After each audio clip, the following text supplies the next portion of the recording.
বাংলাদেশে ফ্যাসিবাদ প্রথম কায়েম করেছিল 40,000 মানুষকে খুন করে। খুন করে বলছিল কোথায় সিরাজ শিকদার। সিরাজ শিকদার ধৃত, পালাতে গিয়ে নিহত। আসলে কিন্তু সিরাজ শিকদারকে বুকে গুলি করা হয়েছিল, পালাতে গিয়ে বুকে গুলি হতে পারে না। সেকেন্ড, এই 40,000 পর 6.5 লক্ষ মানুষকে জীবন দিতে হয়েছিল দুর্ভিক্ষে। 3 নম্বর হচ্ছে উনার ভাষা ছিল এরকম, এই রেস কোর্স ময়দানে উনি ভাষণ দিয়েছিলেন ছাত্রলীগের সবাই 23 জুলাই। উনি বলছিলেন যে এই যে আমি জাতির পিতা হইয়া খাইছি, নাইলে আস্তিন গোটাতে গোটাতে পত্রিকা আস্তিন গোটাতে গোটাতে, নাইলে হাঙ্কি বাঙ্কি ঠান্ডা করে দিতাম। আমার খুব ভালোই জানা আছে।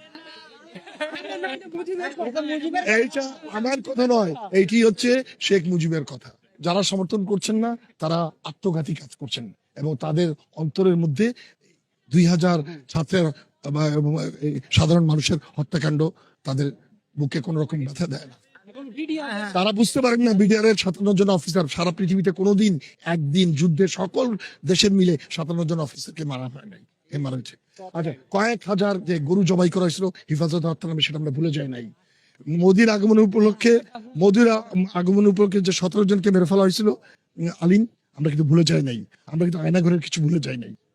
আর আমি কিন্তু ব্যক্তিগতভাবে আমার উপরে প্রচন্ড আক্রমণ, কিল ঘুষির চোটা, আমার নাক মুখ ফুলে গেছিল, আমি কিন্তু সেটা ভুলে যাই নাই। আমি কিন্তু ভুলে যাই না আমি ঢাকা বিশ্ববিদ্যালয় থেকে 2 বার বহিষ্কৃত হয়েছি, ফোর্স লিভ। আমি কিন্তু ভুলে যাই নাই আমার ডাক্তার পুত্র মার খেয়েছে। আমি কিন্তু ভুলে যাই না আমার স্ত্রীকে 6 বার বদলি করা হয়েছে। আমি কিন্তু ভুলে যাই নাই যে আমাকে এই স্পেশাল রুমে ট্রেন নেওয়া হয়েছে, ডিজিএফআই আমরা চলে গেছে। আমি বাসা থেকে পালিয়ে থাকতে গত বছরটা আমি সাগর পারে কারোর সঙ্গে আমি যোগাযোগ করছিলাম, সেটা ধরা পড়ে যাওয়ার পর আমাকে পালিয়ে থাকতে হয়েছিল। শেখ হাসিনা বাংলাদেশ যেটা করবে capital punishment, she should be hanged. পৃথিবীর কোনো আমি নাম বলি, সেটা হচ্ছে হিটলারকে মাফ করেন, হিটলার আত্মহত্যা করে বাঁচছে, কিন্তু তার ফ্যাসিবাদী পার্টিকে নাজি পার্টিকে নিষিদ্ধ করা হয়েছে। ইটালিতে মুসোলিনির বেনিটো মুসোলিনি পার্টিকে ফ্যাসিস্ট পার্টিকে নিষিদ্ধ করা হয়েছে।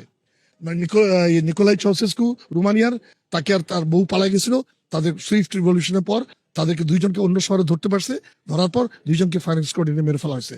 কিউবার বাতিস্তা পালিয়ে গেছিল, কিন্তু তার বাকি সবাই সাঙ্গভঙ্গকে 2 মাসের মধ্যে ফিদেল কাস্ট্রো ফায়ারিং স্কোয়াডে মেরে ফেলছে। আচ্ছা, সিরিয়ায় 1 মাসের মধ্যে সমাধান হয়েছে। ইরানের শাহ এক্সাইলে গিয়ে মৃত্যুবরণ করতে হয়েছে। এর নাম কি বলে, জেনারেল ফ্রাঙ্কো জেলের মধ্যে পচে মরতে হয়েছে। পেনোশে চিলির, তাকেও সেভাবে মরতে হয়েছে। একটি উদাহরণ সালাদার, তাকে সেভাবে যেতে হয়েছে। একটি উদাহরণ যদি কেউ আমাকে দেখাতে পারে যে সারা পৃথিবীতে কোনো দিন এরকম ফ্যাসিস্ট খুনিকে কেউ মাফ করছে। এখন আমাদের একজন ন্যাকামি শুরু হয়েছে, যদি উনি অনুতপ্ত হলে আলাদা কথা, লজ্জা পাইতে হলে আলাদা কথা। কে সেই জানোয়ার? রাজনৈতিক জানোয়াররা। আমার একটা বইয়ের নাম হচ্ছে from we the people to we the politicians to we the people. আমাদেরকে রাজনীতিবিদদের খপ্পরে বাইরে যেতে হবে। আমাদের জন্য তাদের এজেন্ডা হচ্ছে 3 নম্বরের বাইরে। প্রথম হচ্ছে আমরা নির্বাচিত হই, ক্ষমতায় যাব। দ্বিতীয়, আমরা আবার নির্বাচিত হবো। তৃতীয়, যদি দূরে কোনো জায়গায় থেকে আছে ছিটাফোটা কিছু করতে পারি তো করবো, আদারওয়াইজ নট।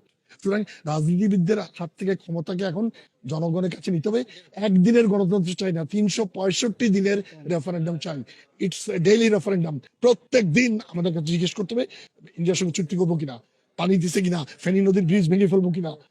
এভরিথিং জনগণকে জিজ্ঞেস করবে গণভোটের মাধ্যমে।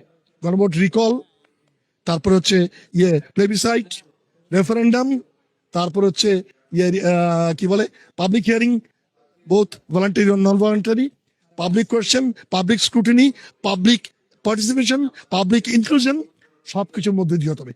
এই রাষ্ট্রটা রাজনীতিবিদ বা কারো বাপের না।